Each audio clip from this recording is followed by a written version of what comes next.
Olá, doutora, boa noite, Olá, tudo bem? tudo bem? Um prazer estar aqui, muita alegria de estar aqui partilhando esse momento com todo mundo aí. O prazer é todo nosso, CRO-MG, né, recebendo nessa noite aí a senhora para falar de um tema, como eu disse no início, pouco usual, né, e muito curioso também. Então, doutora, antes da gente começar o nosso bate-papo, gostaria que você se apresentasse um pouquinho para os nossos seguidores dessa noite. Claro, com todo prazer. Então, eu sou filiada a esse conselho há 41 anos. Então, eu me graduei em 1979 aqui em Belo Horizonte, e na UFMG. E então, estou filiada a esse conselho há bastante tempo. E dediquei a minha vida, grande parte dela, é, para estudar as intervenções que poderiam ser feitas nos processos errados de crescimento e desenvolvimento e descobri a ortopedia funcional dos maxilares há muitos anos atrás. E por causa dela, eu fiz um retorno para o meio acadêmico, fui fazer mestrado, doutorado, 2 pós-docs, todos focados no embasamento científico daquilo que é da minha prática clínica diária, que é a ortopedia funcional dos maxilares. E isso me fascina, né? Eu sou completamente fascinada pela fisiologia, porque eu acho que ela é a base, né, de tudo. E isso me rendeu muitos frutos positivos, né? Muitas possibilidades de estender conhecimento para fora do país, muitos países, onde fiz muitos amigos, né? Então a gente acaba fazendo uma rede, né, de conexão aí para muito lugar. O mundo hoje ficou pequeno, né? Graças a Deus, as possibilidades de conexão são grandes e a pandemia nos mostrou muito isso, né? Que não existe É distância, né? verdade. Não existe distância, nós É. ficamos todos dentro das nossas casas e em contato com todos os nossos amigos pelo mundo afora. Então, isso é muito positivo e venho aí nesse objetivo de aprofundar cada vez mais a prática da ortopedia funcional. Doutora, então, para iniciar aqui o nosso bate-papo, por que a escolha desse tema tão pouco usual, como a senhora mesmo retrata, É, né? A gente conversando. Então, por que a escolha desse tema? Conta pra gente. O que é que te fascinou? O pois que é. te levou a escolher? Então, Aretusa, olha só que interessante. O pesquisador, eu acho que a gente já nasce pesquisador, sabe? Não, isso não é uma coisa que vem de dentro. Então, todo pesquisador ele tem um olhar de prescuração. Então, você está sempre com o radar ligado. Mas por quê? Né? Sempre com uma indagação. A minha orientadora do meu mestrado, dos 2 pós-docs, do doutorado, ela sempre, e o meu co-orientador sempre disseram o seguinte: toda pesquisa tem que começar com uma boa pergunta, né? Isso é fundamental. E então o que aconteceu? A minha sobrinha, ela tem um cachorrinho, é um chihuahua, sabe? E esse cachorrinho, eu comecei a observar que ele tinha desenvolvido um hábito de começar a pôr a linguinha para fora, só de um lado. Ficou com a linguinha para fora. E aí foi investigado, não era nenhum problema, era um hábito. E eu ficava intrigada com aquilo, não havia o que fazer, e ele sempre com aquela linguinha para fora. E aí, de repente, Aretus, eu comecei a perceber que o olhinho dele estava mudando de posição, sabe? E Olha aquilo só. foi evoluindo Aham. e eu de olho nele, o nome dele é Pancho. Então eu falo que o Pancho é o grande responsável por essa linha de pesquisa aí. E eu com aquilo, sempre intrigada com aquilo, falei, gente, tem alguma coisa. Aí eu falei assim, vou para a literatura para pesquisar se tem alguma relação. Na verdade, naquele momento, eu tinha uma noção, assim, que podia, mas não com a profundidade que a coisa tem. Quando eu fui para a literatura, eu fiquei surpreendida porque eu vi que, principalmente na Itália, existiam grupos pesquisando isso desde 2004, sabe? Tem um grupo que é coordenado por Mônaco e Giannone, que está nessa área já pesquisando há mais de, sei lá, muito mais de 10 anos, né? Então, eu fiquei impressionada com aquilo, resolvi escrever um mini review, um artigo pequenininho, e publiquei numa revista de oftalmologia. Porque eu falei assim, gente, os oftalmologistas precisam começar a saber disso. Isso foi em 2018, tá? Bom, aí o que aconteceu? Com a publicação desse artigo, um grupo da Itália que estava preparando uma investigação de campo numa escola sobre esse tema, me convidou para integrar esse grupo. E aí, junto com esse grupo, que é da Universidade do Sagrado Coração de Roma, da Universidade de Áquila e do Instituto Gemelli, também de Roma, eu me juntei a eles e nós começamos a desenvolver esse trabalho, que foi com investigação de campo e com uma pesquisa estatística muito bem fundamentada, de forma que as conclusões que esse artigo apresenta, elas são incontestáveis em termos estatísticos, sabe? E aí esse artigo foi publicado no ano passado, em 2020, e eu venho aí nessa luta aí para tentar divulgar isso. Que bacana, doutora. Conta então, vamos aproveitar e conta um pouquinho para gente sobre a publicação desse seu artigo, né? Então, a gente decidiu publicar numa revista aberta, tá? Por quê? Porque qualquer pessoa pode ter acesso. Então, o nome, na verdade, eu gostaria de falar, inclusive, o outro artigo que foi na revista de oftalmologia, qualquer pessoa pode ter acesso, tá? Esse que foi de 2018, o título dele é exatamente o título da nossa pesquisa de hoje, Where Mouth Meets Eyes, onde a boca encontra os olhos. Então, se digitar isso no Google, a pessoa acha o artigo, que está numa revista de oftalmologia. E aí, esse outro que a gente publicou ano passado, o título dele é Bite and Sight, né? Mordida e visão. Is there a correlation, né? Então, também é um artigo aberto. Por que a gente faz sempre questão de, hoje em dia, buscar publicações em artigos, em revistas abertas? Porque qualquer pessoa pode ter acesso. Para a gente parar muito com essa questão do fechamento da ciência apenas para poucos, né? Na verdade, a ciência ela tem que ser aberta para o público geral. Então, foi por isso que a gente escolheu essa revista. Sim. Ela chama Applied Science, né? Ciência aplicada. É uma revista muito conceituada, tem um fator de impacto muito bom e a gente ficou feliz com a possibilidade de publicar. E esse acesso, né, doutora, é muito importante para os profissionais, né? A busca, né? Sem dúvida, porque de informação. Isso tem que ser aberto. Essa informação contida, ela tem que acabar, né? Na verdade, todos os artigos científicos, eles deveriam ser abertos a qualquer pessoa, né? Justamente. Bom, doutora, explica pra gente como é que acontece a relação entre maloclusão e problemas de visão. Tá. Como é que acontece essa relação aí? Pois é, depois que a gente entende, não fica nem difícil mais. Fica tão claro, porque isso é uma outra premissa, né, que existe na ciência, né? Você só enxerga aquilo que você conhece. Então, enquanto a gente não sabe disso, é uma coisa que parece estranha, parece esquisita, mas na hora que a gente vai vendo a real situação, você tem aquilo com maior clareza. Então, vamos entender primeiro a origem embriológica da face, tá? Então, isso é uma coisa que todo dentista estuda, que todo otorrino estuda, que todo oftalmologista estuda, entendeu? Só que cada um estuda separado.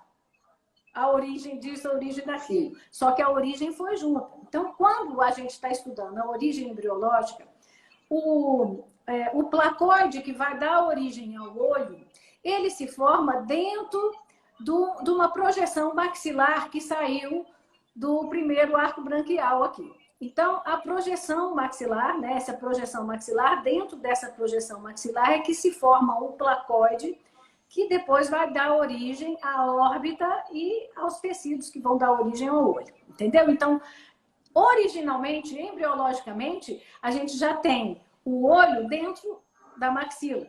Tá? Então, isso é uma coisa que é muito fácil. É muito interessante. Assim, gente que é leigo nem imaginava Pois isso, é. né? Aí, a criança vai crescendo e tal, quando ela nasce, ainda existe uma proximidade muito grande. Então, se eu vejo um crânio de bebê, eu vejo que a base da órbita e a boquinha estão muito próximos, porque o crânio do bebê ainda é meio achatadinho. Na hora que a criança vai crescendo, a maxila ela vai descendo, né? Ela cresce para baixo e para frente. Então, a órbita ela fica longa, é mais distante da boca. Então, a gente esquece dessa inter-relação. Mas ainda permanece. Sabe por quê, Aretusa? Todos os ossos que formam a órbita, eles têm conexão com a maxila. Todos, sem exceção. Então, se você tem uma maxila com uma alteração de forma, ok? Você vai ter a sua órbita também com uma alteração de forma. E aí chega num ponto que é extremamente relevante, Aretusa. A órbita, ela termina a formação dela aos 7 anos. Aos Depois dos 7 7 anos. anos, ela já está formada. Então, essas alterações de forma, elas precisam ser trabalhadas antes dos 7. Então, esse tem sido o motivo da minha luta no sentido de mostrar para as pessoas que oclusopatias, maloclusões, não podem esperar para ser tratadas. Eu não estou pensando em dente. Dente, a gente corrige até com 90 anos de idade. Enquanto você tiver osso, você movimenta o dente. Tá certo?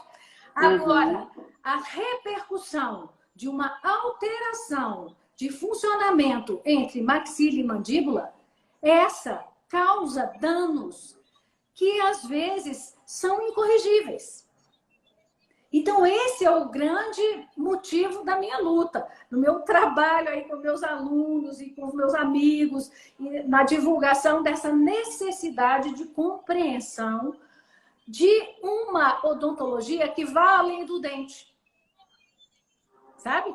Porque como nós temos olha como um todo, né? A face como um todo. Você pensa bem, Aretusa, isso é um problema que vai do nome da nossa profissão. Odontologia, estudo do dente. Eu sou um dentista, então eu trabalho com dente.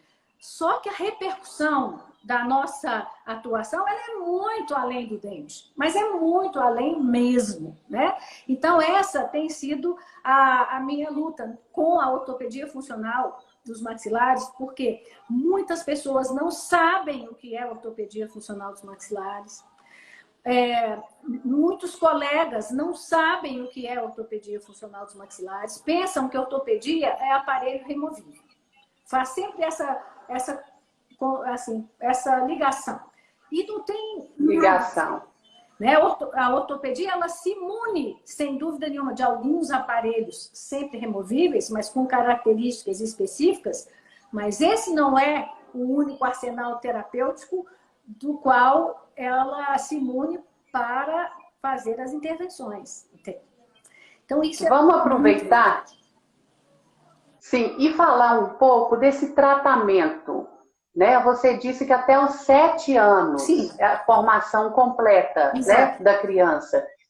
E como que é feito esse tratamento, doutora? Vai depender, como que é esse processo? Isso, vai depender do diagnóstico, de qual que é o tipo de desarranjo, né, que a gente está observando. Porque depois, mais para frente, eu vou, inclusive, te falar das estatísticas. Entendeu? Para cada tipo de maloclusão, qual repercussão na questão da visão, né? Mas você tem, dentro da ortopedia funcional, várias formas de atuação. Então, isso passa, às vezes, apenas por um aconselhamento, isso porque a ortopedia ela trabalha desde o nascimento, o processo de amamentação, orientação nesse sentido, como que tem que ser, qual que vai ser, né, a abordagem, né, da amamentação no peito, por que ela é tão relevante. Depois ela passa pela orientação para a introdução dos alimentos, como que eles devem ser introduzidos e por quê, né? A mastigação, Aretusa, ela é fundamental para o desenvolvimento. E ela precisa ser muito bem introduzida para a criança. Isso é um conceito de fisiologia, sabe? Isso não é um conceito nem da ortopedia, nem da ortodontia, nem da odontopediatria, não. Isso é um conceito da fisiologia. Por isso que a fisiologia é linda. Então, quando a gente fala em restabelecer, né, a mastigação adequada, eu estou falando em restabelecer padrões fisiológicos corretos que toda pessoa precisa ter. Começando do bebê, assim que ele começa a receber um alimento mais sólido. Depois a gente passa por desgastes seletivos em dentição decídua. Que louca você, Patrícia, falando de desgaste seletivo? Sim, e isso não é um conceito da ortopedia também, não. Quem estuda a oclusão a fundo sabe muito bem que desde a dentição decídua é possível se fazer desgastes, porque a dentição decídua foi feita para ser desgastada, fisiologicamente. E se ela não é, a gente tem a geração de maloclusões. E as maloclusões podem gerar esses problemas que nós estamos discutindo. Depois disso, a gente tem acréscimos de resina, que a gente faz nos dentinhos, dentro de padrões específicos, para restabelecer o posicionamento. Porque quem que é móvel? A mandíbula e a língua. Então, se tem alguma coisa alterada, a gente só pode trabalhar na mandíbula e na língua. E essas intervenções, elas são muito eficazes quanto mais cedo forem feitas, porque os processos estão todos sendo amadurecidos. Isso é fantástico, Aretusa, mas é tão lindo. Não tem ninguém que eu conheça que, a partir do momento que vai se aprofundando nesse conhecimento da fisiologia, não fica apaixonado por essas pequenas intervenções que geram efeitos que mudam a vida de uma criança e que, inclusive, pode ser feita em nível de saúde pública, né? Então, isso é muito relevante. E depois, agora, ele se for necessário. Sim. E, doutora, por que ainda existe uma polêmica entre fazer e não fazer a intervenção em maloclusões na dentição decídua? Por que é essa polêmica aí ainda? Eu acho que cai de novo nessa questão do foco no dente, né? Então, a atuação na dentição decídua, ela requer um certo cuidado, porque você tem que fazer uma abordagem da criança. Então, não é muito simples. Os odontopediatras estão completamente aptos a trabalhar com isso, e os ortopedistas funcionais também, que trabalham com isso, eles têm um treinamento. E o que normalmente a gente recebe de crítica a respeito disso está sempre focado no processo de dente, Aretusa. Sabe assim, mas para que fazer isso? Você pode fazer depois, a criança vai estar maior, vai cooperar mais e vai dar a mesma coisa. Vai no dente. Mas e os problemas que já foram causados e que não vão ser resolvidos? Porque tem muitos que não vão ser. Entendeu? Então, essa que é a grande polêmica. Mas não tem trabalho que comprove que a intervenção na dentição decídua vai ser depois não vai ser mais eficaz do que a que for feita depois. O foco não é esse. A eficácia pode ser boa para dente, mas não vai ser para o crescimento e desenvolvimento. Então, a questão, existe essa polêmica por causa da questão do foco. Se o foco for dado no crescimento e desenvolvimento, essa polêmica não existiria. Essa polêmica só existe porque o foco é dente. E a gente tem que tirar o olho do dente. A questão é basicamente... Então, vamos lá. Agora uma pergunta aqui. Com o olhar de doutora em fisiologia, você acredita que maloclusões presentes na dentição decídua podem gerar outros tipos de problemas? Acredito não, tenho certeza absoluta. Que é essa que é uma outra linha de pesquisa que a gente tem começado a trabalhar. Então, por exemplo, a gente sabe que maloclusões na dentição decídua podem gerar dificuldades olfativas. Tá? O olfato não se desenvolve adequadamente se houver uma maloclusão, porque é necessário que a criança desenvolva uma capacidade de um tipo de olfato que é chamado de retroolfação. Todo mundo acha que o olfato é só o que é captado pelo nervo olfatório. Mas, na verdade, a olfação ela é também de responsabilidade do nervo trigêmeo, que é o nervo da odontologia, né?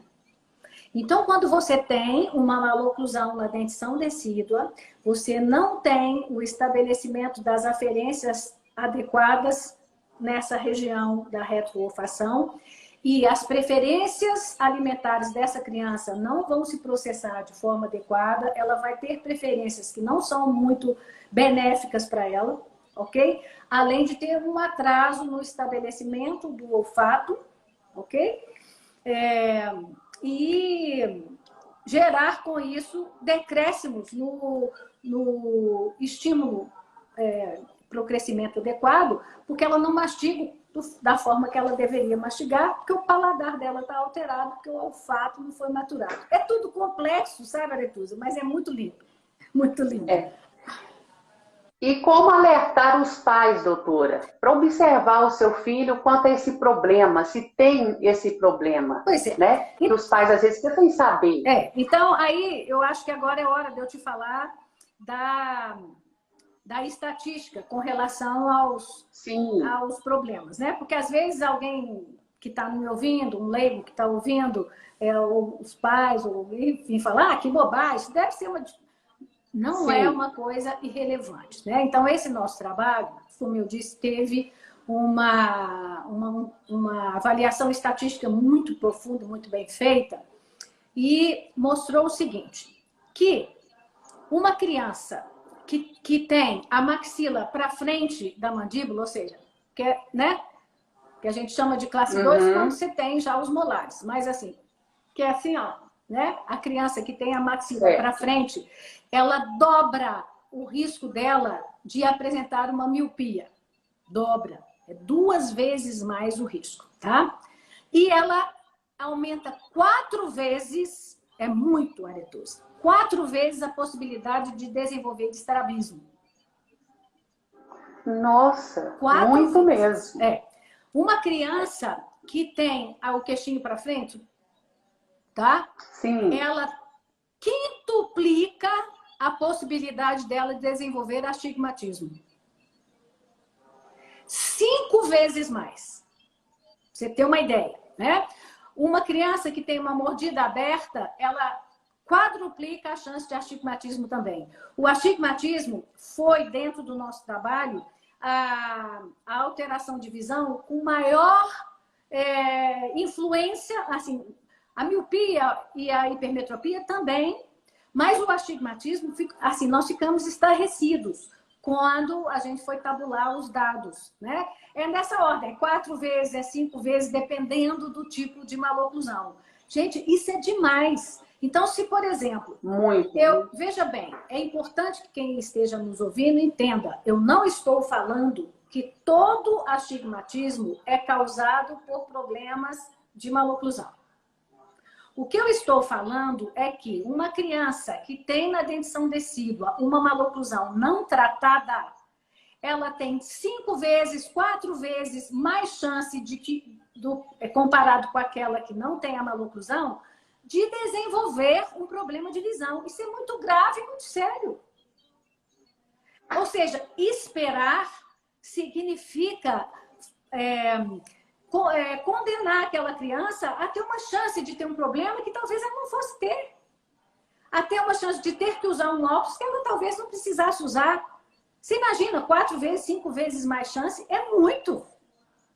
Então, a gente não pode negligenciar isso em hipótese alguma. Isso é muito relevante, né? Então, daí vem essa nossa luta aí, nessa tentativa de divulgar isso, sabe? Eu fico muito feliz de estar hoje falando aqui, né, no Instagram do CRO por causa da abrangência que isso pode ter e as pessoas compreenderem. Não é, em hipótese alguma, uma postura que não esteja embasada em ciência, né? É importante que isso fique claro, né? Não é um achismo meu, não. Isso é científico, né? E não é só o meu trabalho. Eu estou falando do meu trabalho, porque ele é o meu trabalho, junto com os meus amigos lá da Itália. Mas tem muita publicação, né, científica referendando isso. Quer ver? Vou te contar uma coisa. Você já ouviu falar numa síndrome que chama Síndrome de Marcus-Gunn? Marcus com U, G-U-N-N. Já ouviu falar?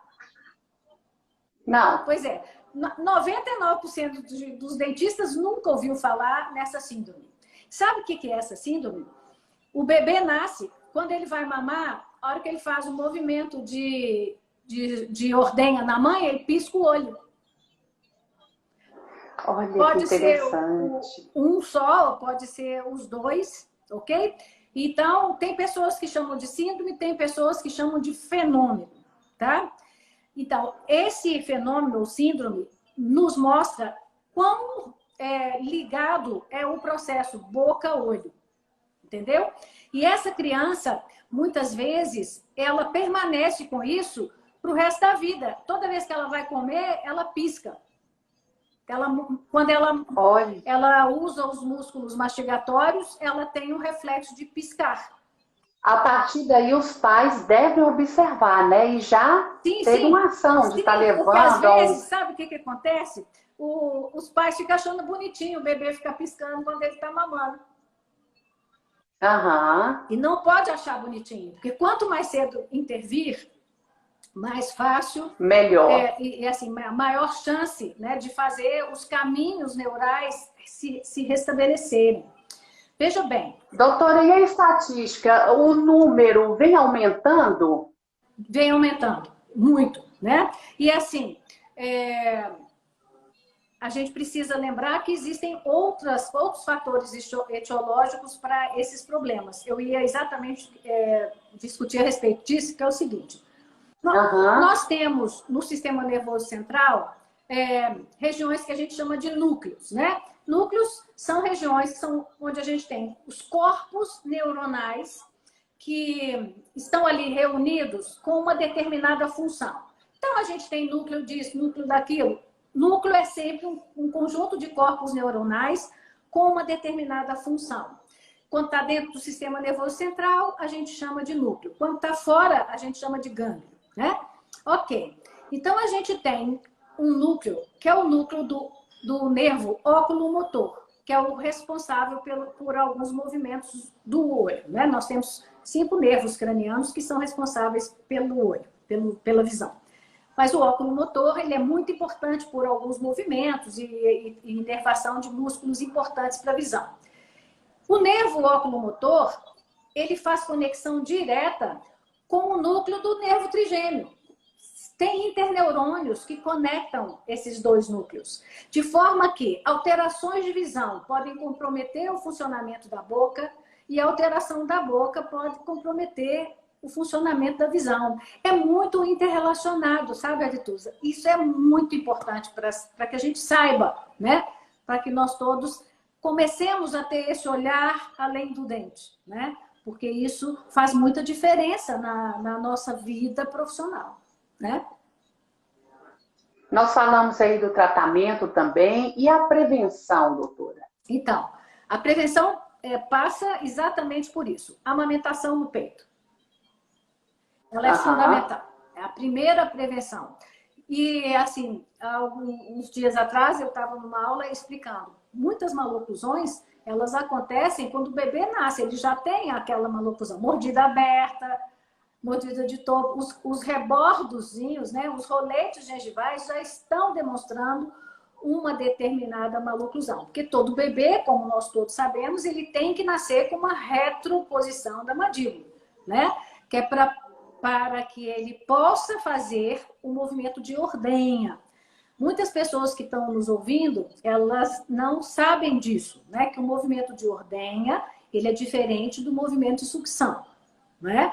Quando o bebê está ordenhando, ele faz movimentos para frente e para trás, movimentos sagitais, né? Da mandíbula, segura o bico do peito da mãe com a linguinha sobre o rebordo inferior, apreende o bico do peito e depois joga a mandíbula para trás. E quando ele faz isso, o leite jorra dentro da boca. Ele não tem que fazer isso, ó, para puxar o leite. O leite, ele vem por causa desse movimento de ordenha, igual quando a gente está ordenhando vaca, né? O leite jorra. Então, é a mesma coisa. Então, nós, como mamíferos, fomos feitos para fazer o movimento de ordenha. O movimento de sucção, ele depende de músculos diferentes e ele faz estímulos funcionais completamente diferentes. Aquele bebê que não pôde ser amamentado no peito, aí nós temos que depois trabalhar outros estímulos, introduzir a alimentação sólida o mais cedo possível para que ele estimule mais os movimentos da mandíbula dele, né? Agora, quando você pode fazer a amamentação no peito, ela é a primeira prevenção e a primeira correção também de algum processo que possa estar inadequado. A introdução dos alimentos, ela vai ser fundamental para que a criança desenvolva a propriocepção da boca. Então, às vezes, os pais, eles têm um pouco de medo de dar alimento muito que não esteja em forma de papinha para o bebê novinho. Não precisa ter medo. Você dá um pedaço grande e deixa o bebê pôr na boca, né? Aquele método BLW, ele é fantástico, né? A gente deve entregar para o bebê um pedaço grande de alimento, deixar ele experimentar aquilo, porque ele vai testar textura, volume, ok? Ele vai aprender cor, ele vai visualizar diferente. Então, ele vai amadurecer o sistema dele todo. Isso é uma outra coisa que a gente tem estudado muito, a relação da boca com os 5 sentidos. Então, o desenvolvimento do paladar, ele é muito importante para o desenvolvimento da mastigação adequada. Então, se esse bebê não mamou no peito, ele com certeza precisa mastigar muito bem. Pelo menos isso, para poder depois não apresentar outros problemas, entendeu? Outros problemas. A criança que... E o melhor... a criança que mastiga bem, que respira pelo nariz, que mastiga bem e que não tem nenhum problema de deglutição, e isso vai depender muito exatamente dos estímulos que foram oferecidos, ela tem 90% de chance de não ter uma maloclusão, ok? A gente tem que esquecer essa questão, mas isso é genético. Existe uma tendência genética, mas os fatores epigenéticos, eles são muito marcantes aqui. Isso é uma outra coisa que a ciência mostra. Bom questionamento, isso aí é interessante. Então, podemos desconsiderar que não é genético? Não, a gente não pode desconsiderar, mas nós podemos dizer que nós podemos alterar o que foi genético. Então, ele tem uma tendência, mas nós podemos trabalhar com estímulos adequados para reverter aquele quadro. Por quê? Os fatores epigenéticos, eles são muito marcantes em alguns tipos de ossos. Então, a gente não pode comparar os ossos todos do corpo. Teve um tempo atrás aí, houve até uma piada em relação às coisas que eu falo. Alguém falou assim, vamos pendurar um anão então, porque aí ele vai se transformar, vai aumentar a estatura dele. Não é isso que eu estou falando, né? Ossos longos têm uma característica, outros ossos têm outras características. É a minha área de atuação. Eu trabalho com fisiologia óssea. Então, quando eu estou falando isso, eu estou falando com propriedade. Os ossos que formam o sistema estomatognático, eles são super sensíveis aos estímulos mecânicos. Então, se a musculatura funciona adequadamente, eles remodelam. Mesmo que geneticamente eles tivessem sido preparados para gerar uma maloclusão. Se você faz um estímulo adequado, bloqueia o que estava errado e estimula o que estava parado lá para ir para o lugar correto, você tem efetividade. Porque esses ossos aqui respondem. Os ossos longos, por exemplo, você pode esticar o tanto que for, que eles não vão aumentar depois que eles pararam de crescer, fecharam as epífises, eles não vão aumentar. Mas eles podem também aumentar em perímetro, tem isso também. Então, fisiologia óssea hoje, ela tem que ser enxergada de uma forma completamente diferente. Então, se você não estuda, se você não conhece fisiologia, fica muito difícil de você afirmar coisas. Então, só para finalizar, a genética é importante, mas aqui nessa região ela é completamente mutável. Isso já tem muitos anos que toda a ciência mostra isso. Doutora, infelizmente o nosso tempo aqui já está encerrando, né? Quando o tema é muito bom, interessante, parece que passa muito rápido. Mas a senhora ainda tem uns 2 minutinhos para fazer umas considerações finais também. Então, fique à vontade. Eu gostaria de pedir, né, para todos que estão nos ouvindo, né, que sejam dentistas, que, por favor, abram os olhos, né?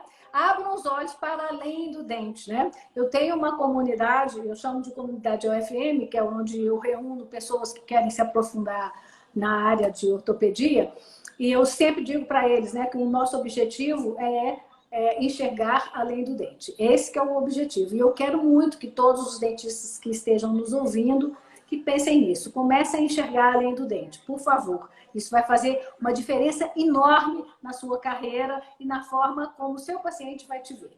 Com certeza. Doutora, muito obrigada, viu, por esse bate-papo tão bom. Mesmo, minhas portas estão abertas. Tá bom? Muito obrigada, uma boa noite. E a nossa live, para quem entrou, pegou aí mais no finalzinho, ela vai estar salva no nosso Instagram, então vale a pena rever essa live. Doutora, uma boa noite. Um beijo. Um beijo. Tá? E obrigada a todos os seguidores aí dessa noite também. Um abraço para todos e até a próxima live. Obrigada. Tchau, doutora. Tchau, um abraço.